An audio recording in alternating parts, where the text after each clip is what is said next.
destacar cómo los han atendido las autoridades mexicanas y las autoridades americanas, y el poder hacer cambios en sus leyes, promover cambios en sus leyes para que sean mejor tratados y se les dé un trato mucho más humanitario.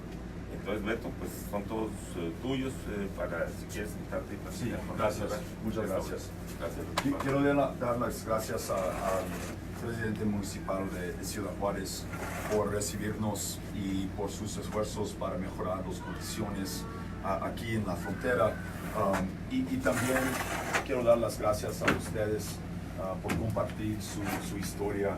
Queremos entender mejor qué está pasando, cómo llegaron aquí, su tratamiento en la frontera, incluyendo en los puentes internacionales en los Estados Unidos, en las estaciones de la patrulla fronteriza y también las condiciones en sus países de origen, para que podamos compartir con la gente de los Estados Unidos, para que podamos cambiar la política, para que usted pueda seguir nuestras leyes de asilo y escapar la violencia de sus comunidades y de sus países.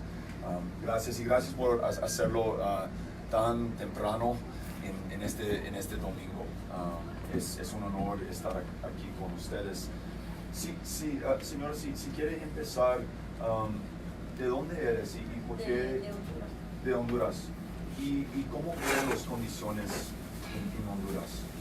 En mi caso, bueno, incluso yo vengo por mi caso, que fue mi caso de mi iglesia, que tenía 14 años de estar sirviendo en la iglesia Ríos de Bolívar de Pentecostés, y al caso que llegaron las personas y me ataron de las manos y me maltrataron demasiado, me golpearon demasiado, incluso toda la gente que estaba ahí que tenía cuida, porque con esas personas no puede actuar nadie, ni puede quitárselo a otra persona porque actúan con ellas. Entonces quizás me quedé yo allí, solo yo, ¿verdad? Y alguien de ahí me soltaron de las manos, y entonces yo actué a decir, porque todos ellos me dijeron que tenía que yo pagar dinero allí, que no tenía que estar allí en la iglesia haciendo cosas que no daban ninguna importancia. Quizás para ellos no daban ninguna importancia, pero para las personas sí da importancia de estar predicando la palabra de Dios. Ellos se levantaron contra la iglesia, incluso la iglesia está cerrada. Bueno, yo no tengo más que decirles, solo que me golpearon dentro de la iglesia, pues otra cosa más no me ha pasado, sino que solamente eso. Le digo que se levantaron contra mí y me pegaron, me golpearon, me hicieron lo que quisieron, pero bueno, yo por predicar la palabra, pues yo no me excusaba, pero sí traté de huir, porque esas personas, cuando a uno le dice te me huyiste aquí inmediatamente, no te quiero ver haciendo tal cosa, uno tiene que irse, porque si le dicen cuento 1, 2 o 3 y te me bate aquí, entonces uno no puede actuar de esa manera. La verdad, yo tengo mi casa cerquita, allí donde está la iglesia, y he preguntado yo a las personas que están ahí cerca, y dice que fueron otra vez a buscarme. Entonces digo yo que se levantaron contra mí, contra la palabra del Señor, y entonces pues yo no temo volver a regresar, porque esas personas pues ellas no actúan, ellas cosas que ellos lo piensan lo hacen, y yo por la verdad yo ya tengo mis años, pero yo pienso por la vida de mi niña. Por eso pienso yo por la vida de mi niña, porque mi niña tiene su vida por delante todavía, tiene su futuro, al menos que yo ya estoy de edad, pues, y no tenía necesidad de andar acá. Yo tenía mi tienda, vendía mi tiendita de ropa, vendía todas mis cosas. Yo no tenía necesidad de venir a este lugar, no tenía necesidad por qué venir a este lugar a sufrir con mi niña, a cruzar todo ese camino, caminando en tren. Incluso me caí del tren, pero Dios es poderoso, que no me pasó nada. Solamente me caí y no me pasó nada. Y cuántas veces montonadas de gente han muerto en el tren, pero yo estoy en las manos de Dios. Dios me libró de que el tren no no me pasó nada. Este es en el tren que se llama La Bestia. La Bestia. Sí. Sí, yo me caí del tren, pero no me pasó nada. Gracias al Señor, le doy gracias al Señor que Él me dio la oportunidad todavía de poder llegar hasta acá, a este lugar. Y sé que Dios me va a dar la oportunidad de poder llegar a los Estados Unidos, porque no lo he hecho por un sueño americano, sino por salvar la vida de mi niña y por salvar mi vida. Gracias. ¿Y cuántos años tiene su hija? Tiene 10 años. 10 años. Hey, Beto, could you just briefly in English explain?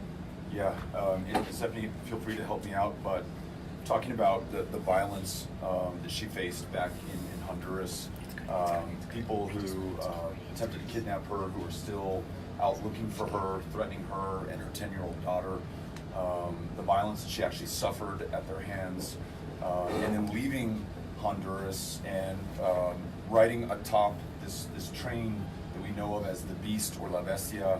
She actually fell off that train. She's saying thanks to God, she wasn't badly hurt and was able to make it here. She has a fear of returning to Honduras for all the reasons that we just described, including the fact that those who've harmed her are still looking for her. And so now she's here at Casa del Migrante. Stephanie, anything you want to add?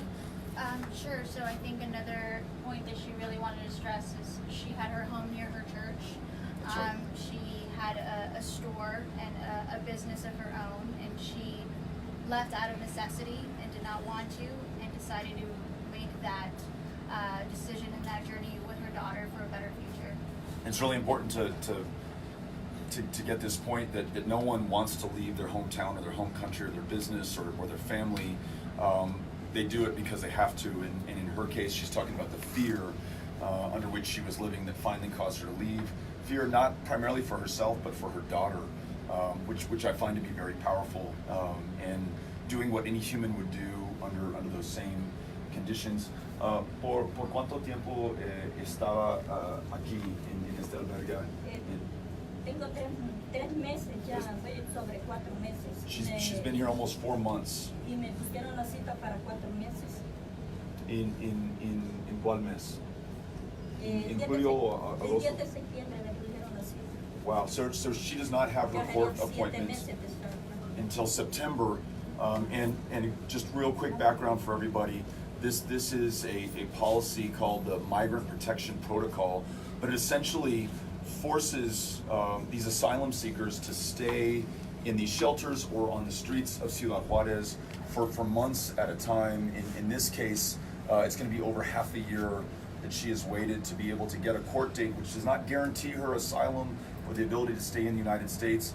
When she goes to the U.S. for that court date, she'll have to spend time in a border patrol station, in an hilera, kind of an ice box. Really tough conditions, very tough process for her to navigate. And she's doing all of this because it's the only way she can save her life and the life of her child. We have another really powerful story of Karen, who faced a separation from her family. Karen, ¿podrías explicar un poco lo duro y lo que me explicaste antes de llegar aquí? ¿Y qué pasó cuando te presentaste con la patrulla fronteriza?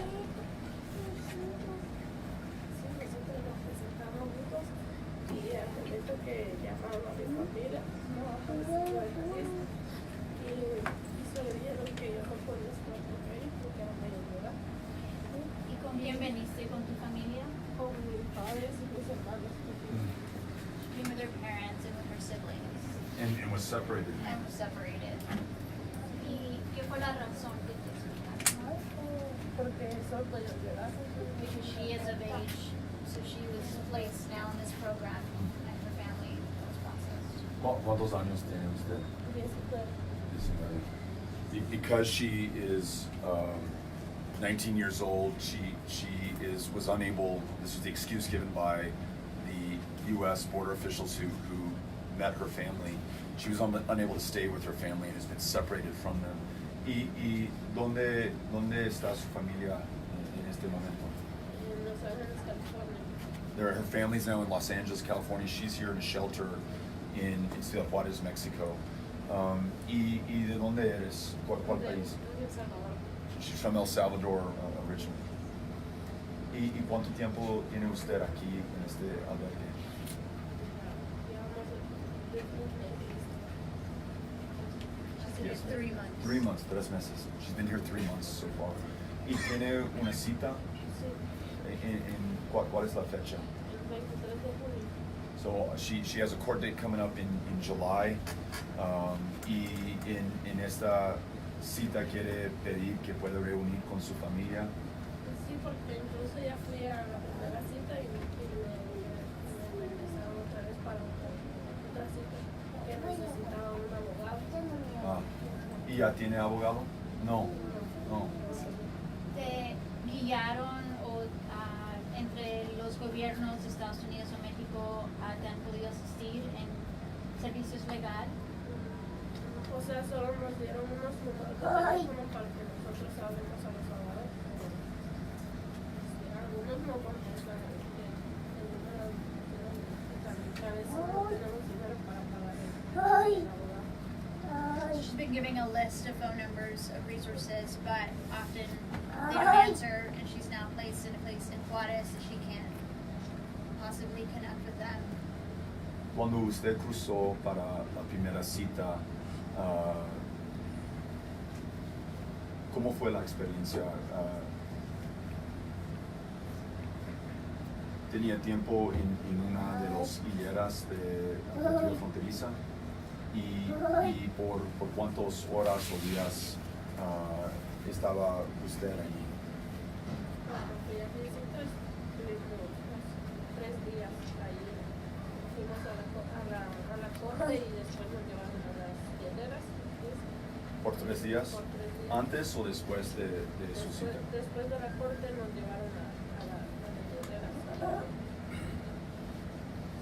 You're talking about she goes over following United States law for her court appointment and is required to spend 3 days in an hilera or icebox or border patrol station where it's cold, it's uncomfortable, it's punishing, and effectively can serve as a deterrence for asylum seekers like Karen to come back across and make sure that they're okay, and not unusual. Can be 3 days, can be 5 days, can be more, and it's a cruelty on a young person who's already separated from her family, is no longer in her country, has been in Ciudad Juarez for months now, just trying to get help, and is navigating all of this without an attorney. Imagine any of us trying to navigate all that paperwork, perhaps in another language, without the aid of an attorney in a new, strange country. Gracias. Muchas gracias. Sí, y suerte con esta cita en julio. Gracias. Y aquí tenemos a Alfredo. Alfredo, ¿nos podrías explicar las razones por salir de tu país y de cuál país saliste? Yo soy de El Salvador. El Salvador. Como toda gente trabajadora, me dedicaba todos los días de lunes a viernes a mi trabajo. Mi esposa cuidaba a mi hijo. Y pues, un 8 de marzo de este año, pues, en eso me dirigía hacia mi trabajo, a eso de las 5:30 de la mañana. Entonces, donde yo vivo es un municipio muy asediado por pandillas. Me salieron 3 sujetos muy bien armados, con arma corta y arma blanca, arma de fuego y arma blanca. Y pues me dijeron que ya sabían quién era mi esposa y mi hijo, y que tenía que empezarles a pasar dinero, y que si no les pasaba dinero, pues lo mejor que tenía que hacer es irme. Entonces, pues yo les dije que no, pues solo me dedicaba a trabajar y que no podía pasar mi dinero. Entonces, tienes que irte de aquí o vamos a matar a tu esposa y a tu hijo. Yo puse una demanda en la policía, traigo el comprobante. Aquí está el comprobante.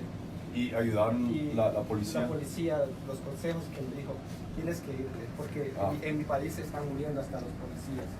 Están matando a las pandillas, están matando a los policías. Y pues, por esas razones nosotros decidimos emigrar hacia los Estados Unidos. Por esas razones. Voy a traducir. hardworking man, providing for his family. He's at work and well-armed gang members show up and demand essentially a ransom, or they threaten to harm or kill his son and his wife. He goes to the police, and the police essentially say, you should leave. We cannot protect you.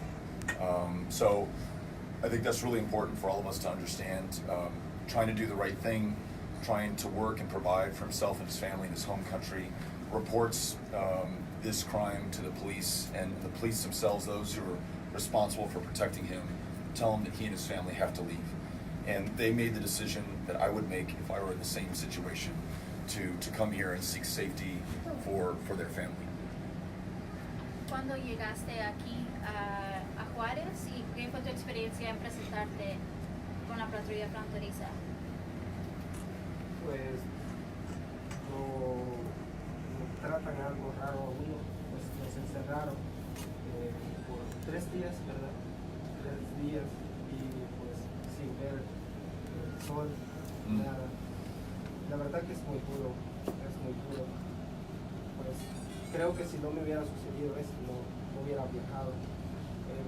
Pasé por el desierto, venían muchas personas también, como siempre migrando. Y pues una mujer falleció, quedó en el desierto, murió de sed. Y créame que uno quisiera ayudar, pero no puede. Lo único que hace pues, es llorar y pedirle a Dios, pues nomás yo crucé esas 6 horas en el desierto con mi hijo acá, y nomás yo crucé, pues me tiré de rodillas a darle gracias a Dios, porque es de lo peor. Y después de cruzar la frontera, ¿encontraste la patrulla fronteriza? Sí, pues cuando crucé, pues llegué muy deshidratado, enfermo con fiebre, infección en la garganta, sin un zapato. El sol la arena estaba muy caliente. Llegué de lo peor, la verdad. Go ahead. ¿Y cómo te explicaron los oficiales para regresar a México y cómo fue ese proceso? Pues me dijeron que me iban a dejar una audiencia para hoy el 15 de agosto, que podía pelear mi caso a las 9 de la mañana. ¿Y hace cuánto fue eso que regresaste? ¿Hace cuánto? Ayer vine aquí a Juárez. He just arrived yesterday. I think something very powerful he just told us. The experience he had, had he known, he would not have made this journey. So he just described traveling in the desert, ultimately without shoes, under a very hot sun, on very hot sand, with his son on his shoulders for much of the journey. Talked about somebody with whom he was traveling who succumbed to the elements, to thirst, and was just talking to Bob earlier about this. Many people do not know, but there have been at least 8,000 migrants and asylum seekers over the last 2 decades who have died trying to come to the United States of America to escape violence, to improve the prospects for their children and themselves, to contribute to our country and our policies that we chose, the walls that we've already built, this MPP policy that we're now employing, the metering where we turn people back from our ports of entry, has literally forced people to make this god-awful decision where they're literally taking their lives into their hands to try to save the lives of their kids and their families. When he encounters a Border Patrol agent who he does not try to flee from, turns himself into, he's taken to a Border Patrol station and is kept inside for 3 days, he says, without seeing the sun.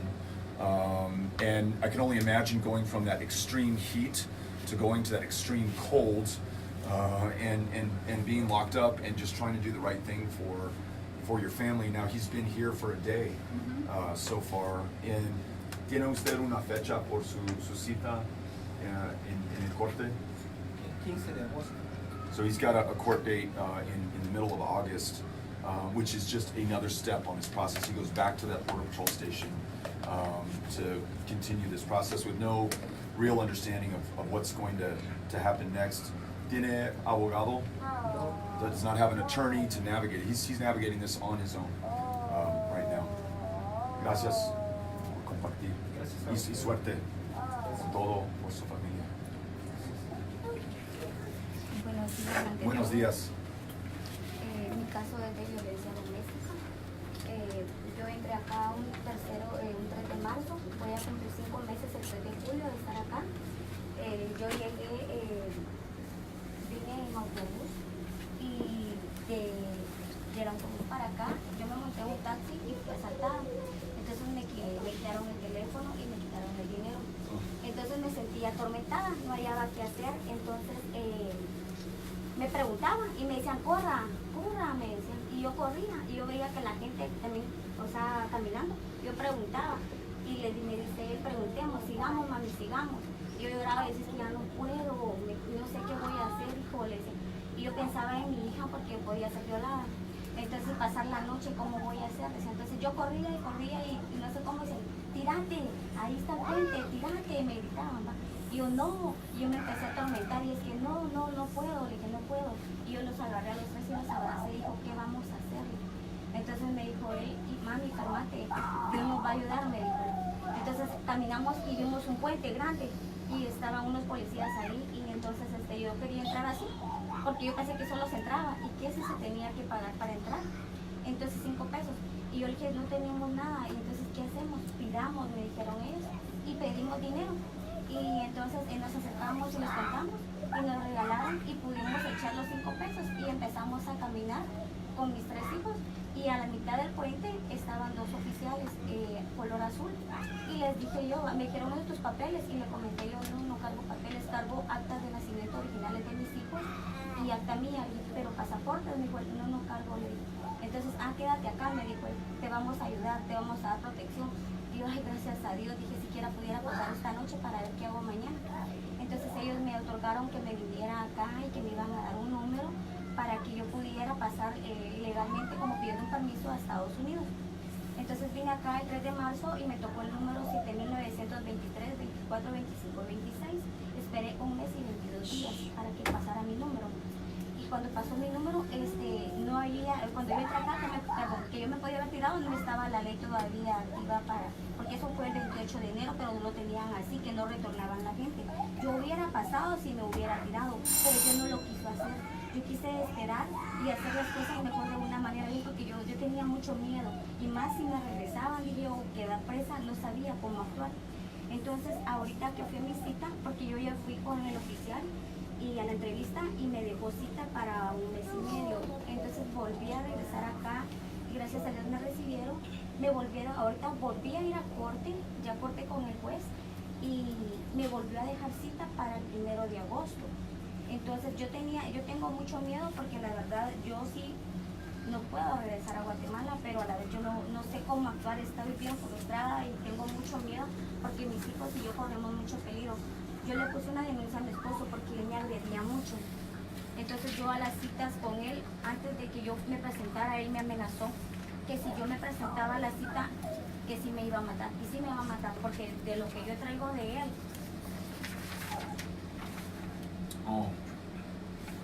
Entonces yo vengo operada también de un pecho. Y mi hijo también cuando él se ha metido.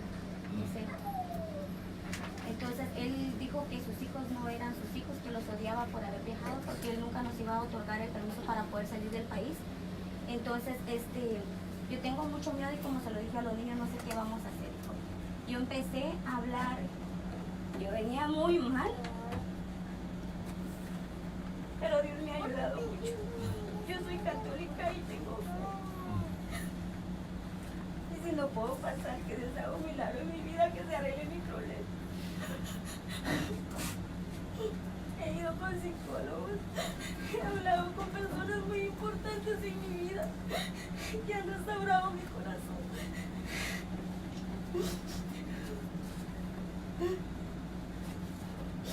Yo le pedí al juez que me ayudara para poder pasar porque yo necesito, no por un sueño, sino por salvar la vida de los niños. Y él me dijo que hace 1 año y medio el caso había sido cerrado. Que si yo no sabía, no sabía. Le dije, soy honesta. ¿Sabías que están retornando la gente? No, le dije. ¿Sabías que no puedes pasar con tus hijos porque ya no existe eso? No, le dije. Es que no sabía qué contestarle porque es cierto, no lo sabía. Y soy bien sincera. No vengo por estar en Estados Unidos. Entonces, yo quiero al juez le dije que yo necesitaba que me dieran un permiso para pasar a Canadá porque yo tenía mi familia en Canadá, mis hermanos están allá y yo tengo mucho miedo. Entonces dice él, sí, pero te tienes que regresar a Juárez. Y le digo yo, bueno, le saco yo las muestras y le digo a mis hijos, no sé qué voy a hacer, hijo, pero yo tengo miedo, no sé qué voy a hacer, voy a regresar, le digo. Y yo pregunto acá si puedo entrar y me dice, sí, puedes entrar. Y le digo a los niños, arrodillémonos, hijos, si tenemos que regresar, o qué vamos a hacer de nuestra vida, le digo. Ya no sé qué hacerle, me siento bien mal. Y los niños dicen, no, cálmate, mami, me dice, Dios te va a responder. Y yo le digo, mira, hijo, precisamente ayer le dije yo, hijo, ya no puedo, le dije, tengo toda la ilusión, le dije, de no, que no pase porque a él y a ella le digo, mi hermana está siendo amenazada por mi esposo y les pido de favor que yo entregue a los niños porque me puso una demanda, una orden de captura en el país mío para que yo entregue a los niños.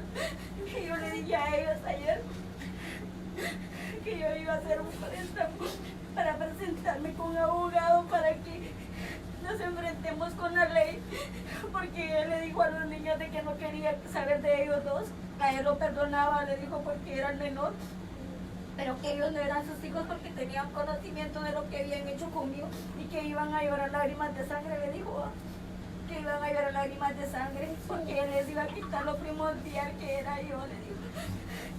Y yo tengo mucho miedo de besar, pero no me quiero quedar aquí, le soy sincera, porque no conozco, no tengo familia, todos me ofrecen apoyo, lo agradezco de corazón, pero estoy en un lugar así y estoy mal todavía. Y no es lo mismo ir a morir a tu país que morir en un país que no es tuyo. Sí. Puedo recibir las ayudas de todos, pero no voy a estar bien en mi corazón porque yo sé que nosotros no pertenecemos a este país y no tengo ayuda más que de las personas de buen corazón que me la ofrecen. Sí. Y yo lo puedo recibir, pero yo sé que no voy a ser de aquí. No voy a ser de aquí. Sí. Entonces por lo mismo le dije yo a los niños, ¿sabes qué? No, soy bien sincera. No me gusta entrevistarme. Tengo mucho miedo. Y siempre cuando venían los periodistas me escondía para que no me vieran. Y hasta ahorita hace poco que dije yo, bueno, me tengo que ir y todo el mundo voy a morir. Regresemos, me dijo. Y ya tomamos la decisión y yo a ellos no regresan porque nos piden abogado. Y yo dije, mis hermanos hablaron y me dicen, mire, si puede pagar abogado le vamos a ayudar, pero que si gane el caso. Y me dijo el juez que el caso ya estaba, que no ganaba asilo. Entonces yo me quedé, no, ¿para qué van a gastar? Mejor ayúdenme a sobrevivir con los niños hasta que yo regrese. Y en eso quedaron ellos que me iban a ayudar para que los niños tengan el estudio allá y a aprender a vivir de abajo siempre como lo he hecho. Pero no sé ni qué voy a hacer. Todavía estoy así que mal. Pues estamos aquí porque queremos ayudar a usted, a sus hijos y familias que tienen esta experiencia.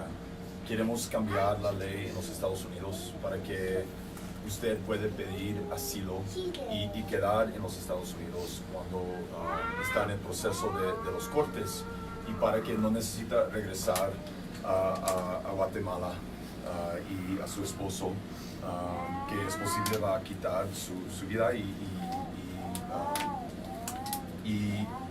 queremos compartir con la gente de buen corazón en los Estados Unidos que pueden ayudar a nosotros para hacer y quiero que usted entienda que conocemos la fortaleza de usted, de su familia en este momento y queremos hacer todo lo que podemos a ayudar a usted. Voy a traducir para la gente que están viendo. She's a victim of domestic violence in Guatemala. Showed us pictures of the injuries that she and her children have sustained from her husband. As we know, this administration cruelly has no longer accepted domestic violence as a condition for being able to claim asylum. She's come here with her 3 kids, fearing for her life, penniless, with her phone stolen from her, with her money stolen from her. Finally makes it to the international bridge, gets to the international line, and she says 2 officials in blue, Customs and Border Protection officials, tell her that she is not able to claim asylum. Give her a number I think 7,023, 7,024, 7,025, where she has to wait with her kids until that number is called. It's a policy called metering that is new to this administration. We used to allow her to come to our country and wait in the United States safely, safe for her, safe for our country, safe for her kids, while she goes through this court process. This president has now cruelly made her stay here in Juarez, where she is clearly at wit's end, not knowing how she's going to protect her kids, and having to explain to them as she comes back across the border to Mexico that she's going to try to make it okay for them. She says she has a lot of fear. She keeps using that word, to stay here or to go back to Guatemala, and she needs our help. She needs our help. What I told her is that I want to share her story with people in America of good conscience who will help us to change our laws and change our leadership to make sure that we are there for her and for her kids, and so that they don't have to experience this. Stephanie, anything you want to add that I may have left out? I think you covered it. I think it's just essential to show the rest of the country that we have 2 very cruel policies in place. Metering is turning people back at our ports of entry that are trying to present it legally and follow our asylum laws, and we're turning them back, and we're asking them to wait. And then when we do process folks, we end up separating families that have tried to come together. We process them and then ask them to wait in Mexico, and then you have very terrifying conditions like Karen, who just wants to be able to be with her family and pursue her asylum claim in the U.S. And I hope it comes through that none of these families pose any threat or risk to the United States at all. Karen, who's 19 years old, just wanting to join her family, who's already in the United States of America. This woman who just shared her story of domestic violence and trying to keep this family together on the road. Imagine yourself showing up in another country, penniless, without an attorney, unable to navigate the asylum process in the United States, and trying to keep your family together and safe, and lead them. These remain in Mexico policies, these metering policies, these family separation policies are really hurting people. And we've heard from others that we listened to earlier today, instances of kidnapping here in Ciudad Juarez, instances of being exploited, harmed, hurt, and then we know that people are literally losing their lives. We just heard this from the gentleman, losing their lives as they're no longer able to cross at ports of entry. They're trying to cross in between ports of entry. We as a country have decided that that's what they will do. We put them in this precarious position. We have caused this suffering. We also have the opportunity to make this better and to make this right, and we hope by sharing these stories that the conscience of our country is awoken to what is happening right now, and the need to change the policies that we have in place. I don't know if we want to add anything else. Just thank you to the shelter for opening their doors to us today and continuing to provide the most basic needs to the people here waiting in Mexico. And I want to say this because there are bound to be people who are watching this who ask, how can I help right now? In addition to demanding that we change these policies, calling your member of Congress, calling the White House, saying we don't want the migrant protection protocol or the remain in Mexico policy, which is what they are suffering right now. We no longer want the metering policy where we reject them at the international bridge. You can also support Casa del Migrante here in Juarez to make sure that they have the resources to help people. You can support Las Americas. So many of these asylum seekers do not have attorneys, making it very hard for them to navigate the process. Las Americas provides legal help.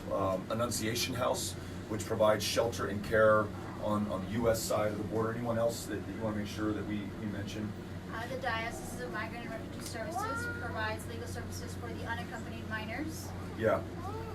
Yep, DMRS in El Paso also is helpful. So your support for these incredible, courageous organizations who are helping on the front lines of this challenge is going to go a long way to helping them out. But just your awareness and your willingness to share these stories with others so that you know and the country knows what is being done in our name is absolutely critical if we're going to change this right now. I want to conclude by thanking the shelter that's hosting us, thanking those asylum seekers who have bravely shared their stories with us today, thanking the mayor of Ciudad Juarez for welcoming us in the first place and doing his best under incredibly tough conditions in an unprecedented scenario where the United States is sending back asylum seekers into his city with limited resources to care for them and ensure their security. So grateful to all of you who are watching right now. Gracias a ustedes por compartir sus historias y queremos hacer todo lo que podemos para ayudar a ustedes en este momento. Gracias. Thank you. Gracias. All right.